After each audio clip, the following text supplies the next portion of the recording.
We just found out our son made dark humor TikToks about his sister's death, and now we're thinking of kicking him out because of all the pain and grief this brought back to the surface.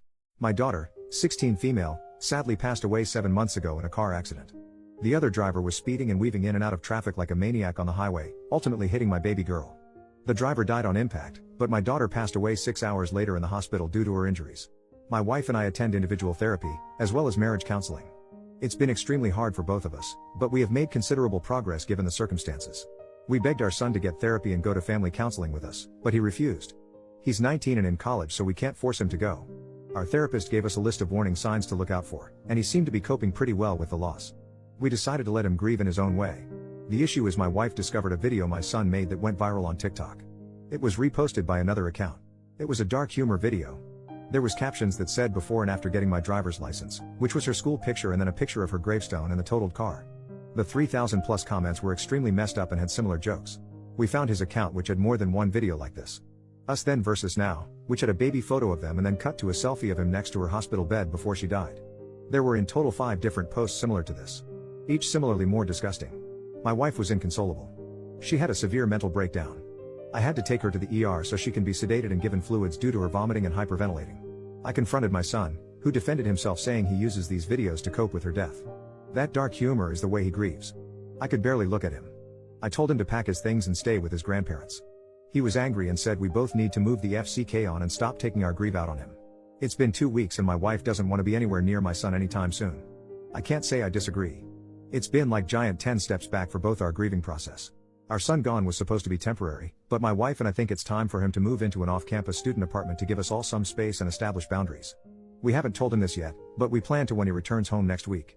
While he was away, he did apologize in a text to both my wife and I. However, he still insists it wasn't wrong for him to post those videos publicly for millions of people to see. He believes we are being too dramatic and taking it too personal. It took me threatening to disown him before he took down the videos. A few of my friends think we are going too far by essentially abandoning him and kicking him out of our home. They said to keep in mind he's still a young stupid kid, and he's digging in his heels because he wants attention. We'll be paying for his rent, but he will have to cover the other costs himself, food, gas, since that's the most we can afford right now. He will have to get a part-time job while going to class. We still love our son, of course, but neither of us can handle this right now for the sake of our marriage and mental health. Honestly, I think I need to put my wife first here, and if that means he needs to leave, then I'll do that for her. Plus he's 19, turning 20 soon, so it's not like he's a child. I just feel sort of guilty still and would like some outside thoughts.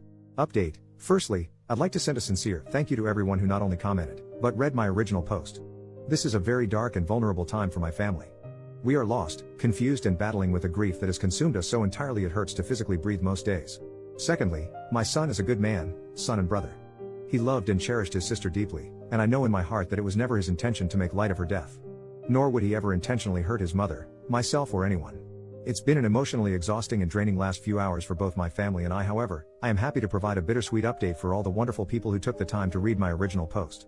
You all helped me realize I needed to act now and fast if I were to ever repair our family. I called my son on the phone after reading the comments. I asked him why he posted those videos. He said he was just hurting. We were quiet for a while. His voice broke when he asked if me and his mom still love him. I failed my son. I failed him. What he needed was a father who gave unconditional love, support and protection. He needed his dad. I was too stupid, selfish and angry to see he was hurting more deeply than any of us. We lost our daughter, but he had lost his sister. We needed him to be the strong, mature son for his broken parents. The brave one. The one to shoulder our pain. We took his cry for help as him kicking us while we were down. My wife and I immediately left to go pick him up and bring him home. What I saw was a broken little boy needing his mom and dad.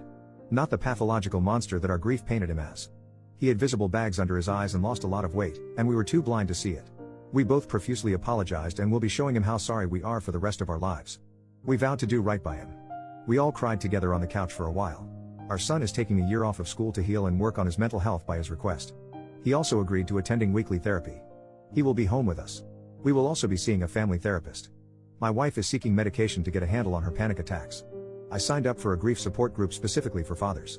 This is all just a start for a very long and difficult journey ahead of us. Thank you everyone for giving me a major kick in the ass and a wake-up call. I may have lost a daughter, but I will not be losing my son. Not now or ever again. This community can move mountains, and affect the lives of real people facing real issues. I've learned a lot about what grief means for different people. No one's grief is invalid or wrong, and everyone handles it differently. This is a lesson I'll carry with me for the rest of my life. This morning I am making pancakes and bacon while my son and my wife watch Netflix in the family room. The windows are open. Our daughter's cat actually came out of her room on her own for the first time to lay on the couch with them. Our lazy Saturday. It's the first time in months we did this since our daughter passed. It feels bittersweet. Different.